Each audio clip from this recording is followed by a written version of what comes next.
Hey guys, on our How to Do Stuff in Japan playlist, we've done a mini series on being married to a Japanese person, and that has led to a number of questions from people about raising kids in Japan. So we'll do a few videos on that, offering some observations on what we've seen and what other people have told us about what they've experienced in Japan too.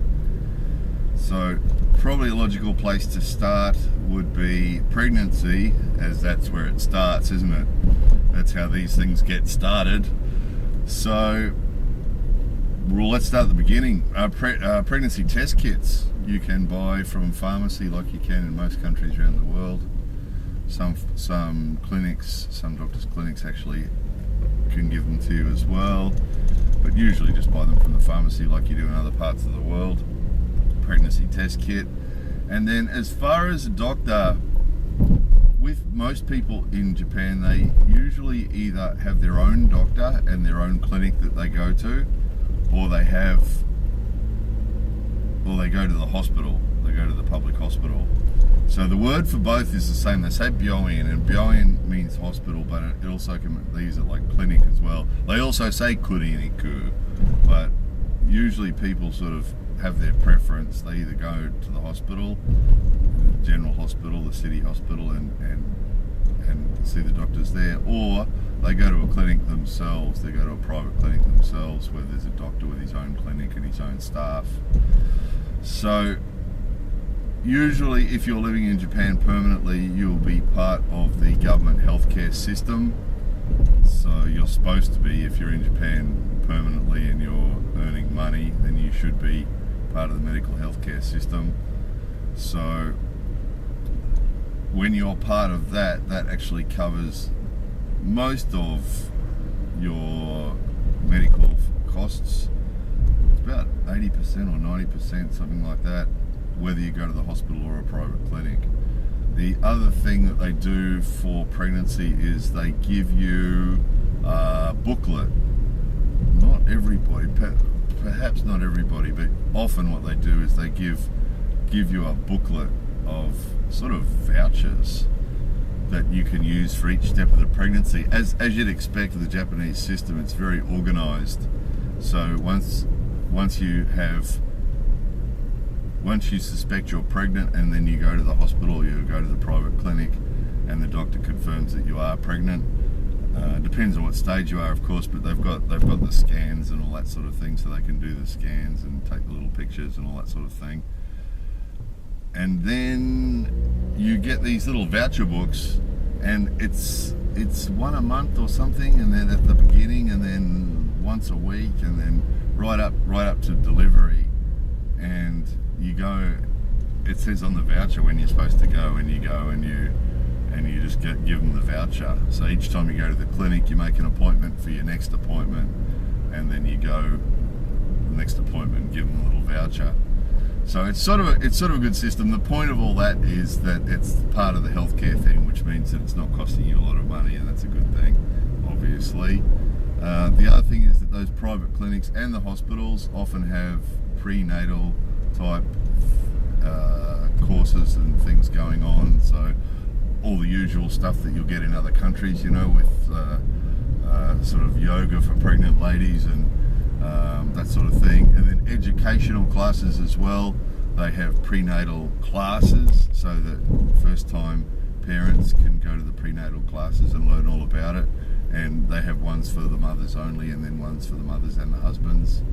So as you'd expect of anything Japanese, is usually extremely well organized, and sort of, you know, systems are in place. And this is the same as with that. There's a lot of systems in place with this.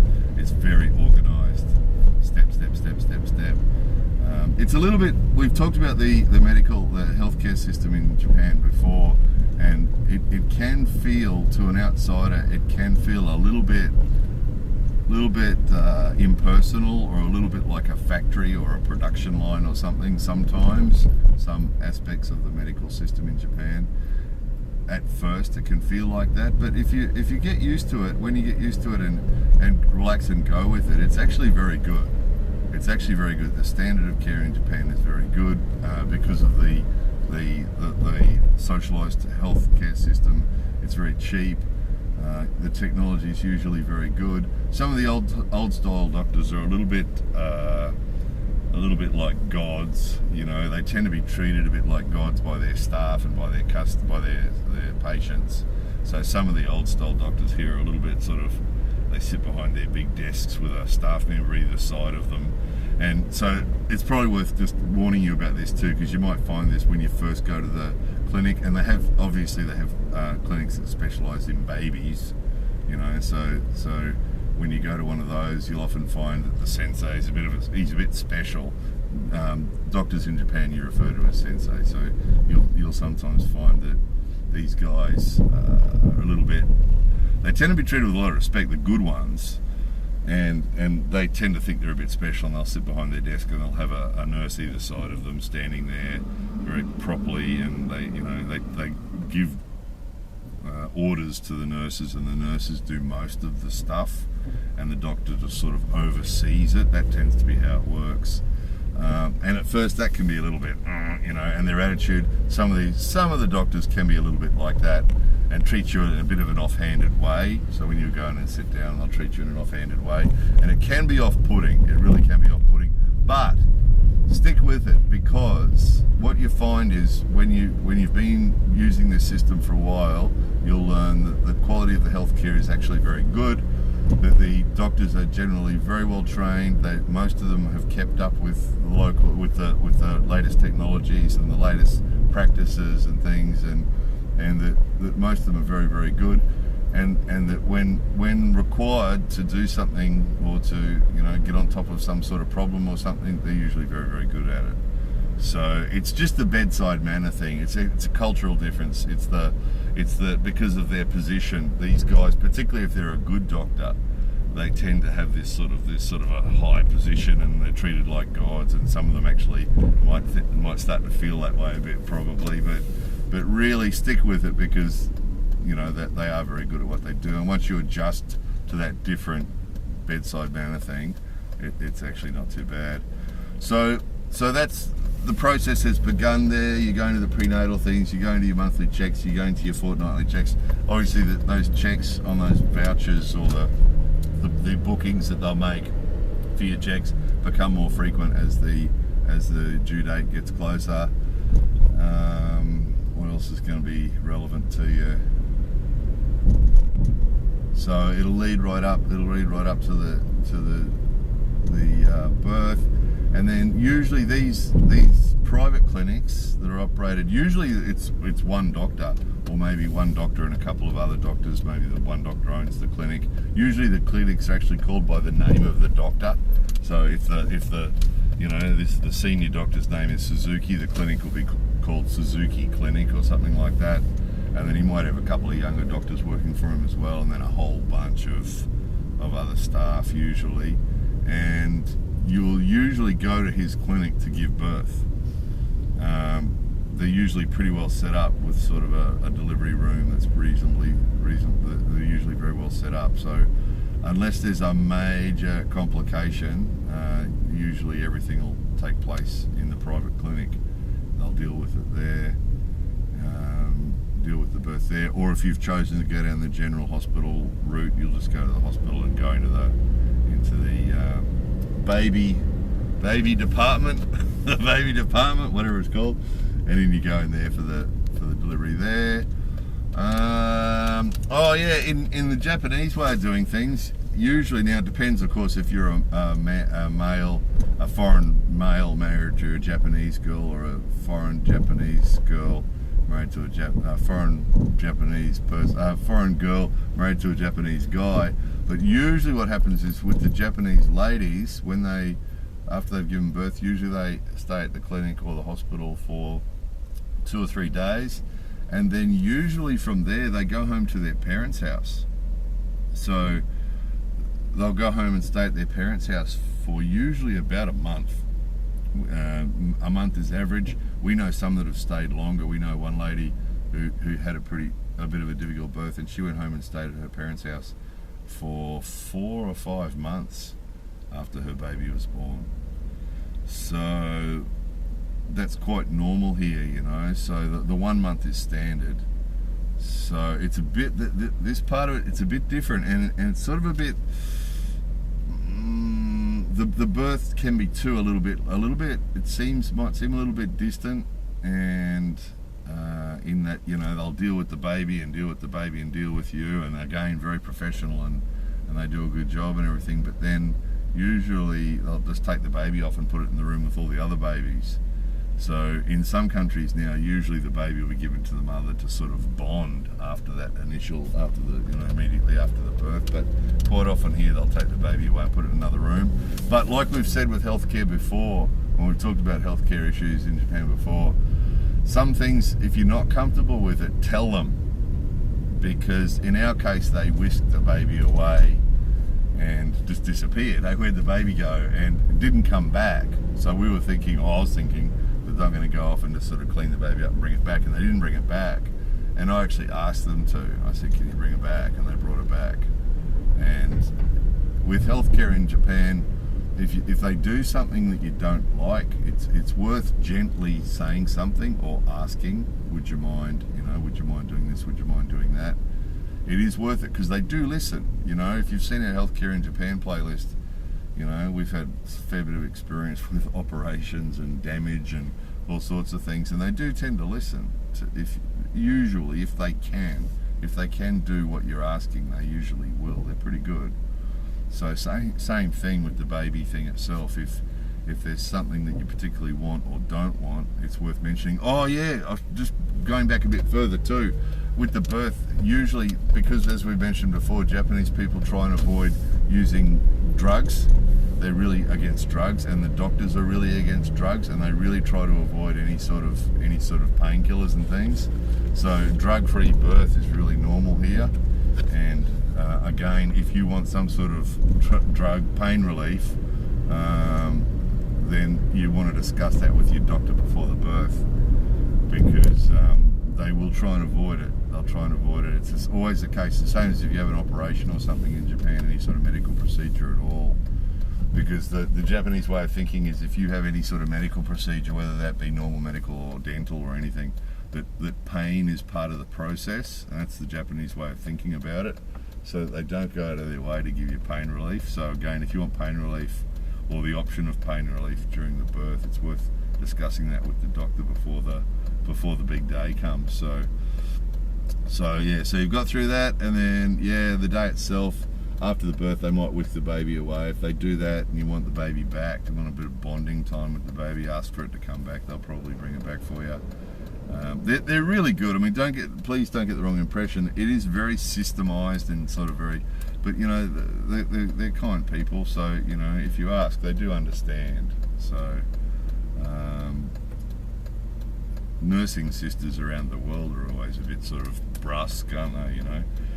So there's that, and then if you're a foreign guy and you're married to a Japanese girl, well, she's gonna probably, and her family are gonna probably expect her to take the baby back to the family home for the next month. And usually what happens is she'll go home to the family home for a month, and the husband will come visit on the weekend when he's not working. That's basically it. And we know lots of people here where the husband's just visited maybe on Sunday afternoon for the first month. He sees the baby for an hour or two on a Sunday afternoon, or you know, goes and hangs out at the wife's family home on a Sunday afternoon, spends time with the baby, and that's it. So for some people, that's not going to be enough, you know. Again, well, this is a fairly important thing. With most of our how-to videos, we tend to say, just go with it, because usually in Japan, that's usually your best option, is just to go with it. But of course, this is a big subject for lots of people, isn't it? You know, and in our case in particular, or in my case in particular, again, with these videos, I don't like talking about us or me, but in my case in particular, there was no way I was going to be separated from my baby for the first month of its life. You know, that wasn't going to happen.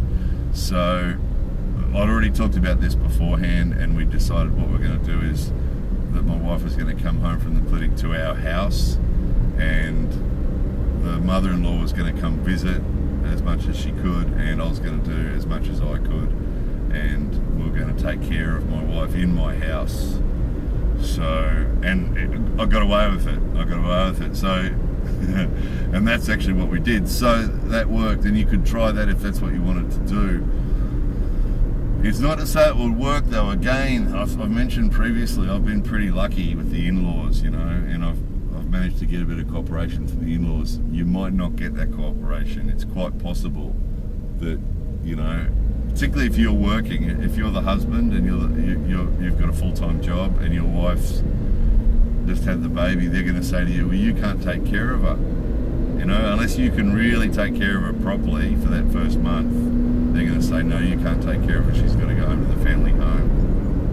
And that's usually the case. And if the family home is near to where you live, then you might be able to work around that and so you can visit more often or something. But quite often the family home can be far away, depending on where you're living.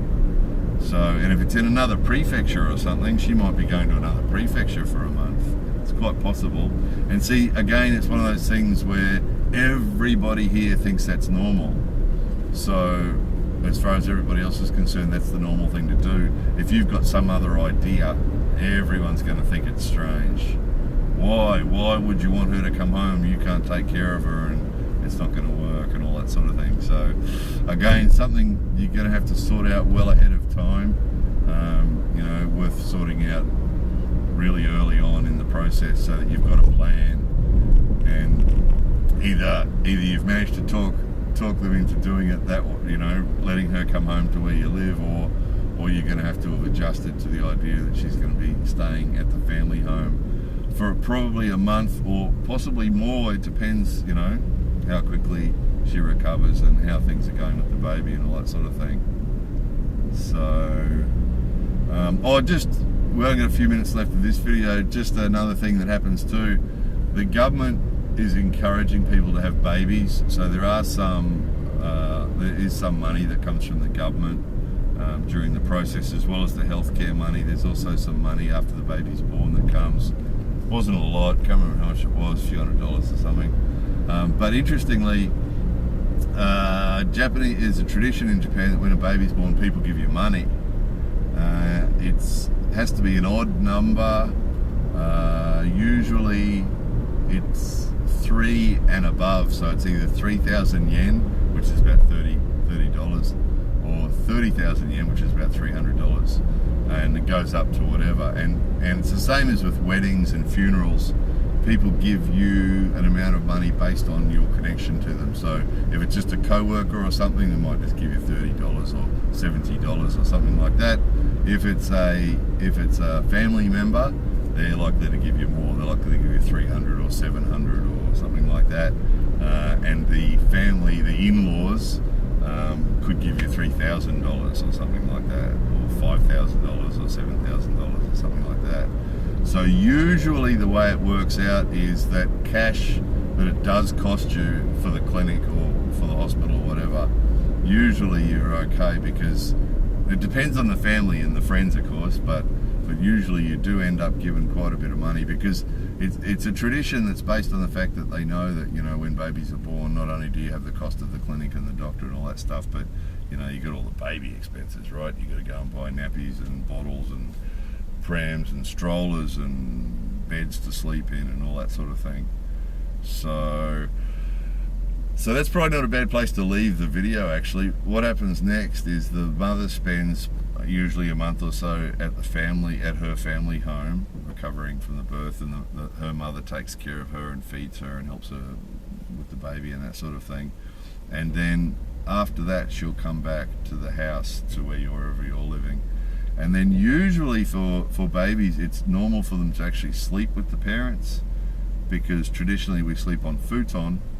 And so usually what we do is we have like a miniature futon, a little mini futon beside the bed, and usually the baby sleeps on that, which for some people can seem strange at first or odd, but it's actually incredibly convenient, of course, because you've got to feed the baby so many times during the night and everything else, and so being able to just grab it straight off the futon right next to you is actually quite a convenient thing, and, you know, relatively safe too on a futon, you know.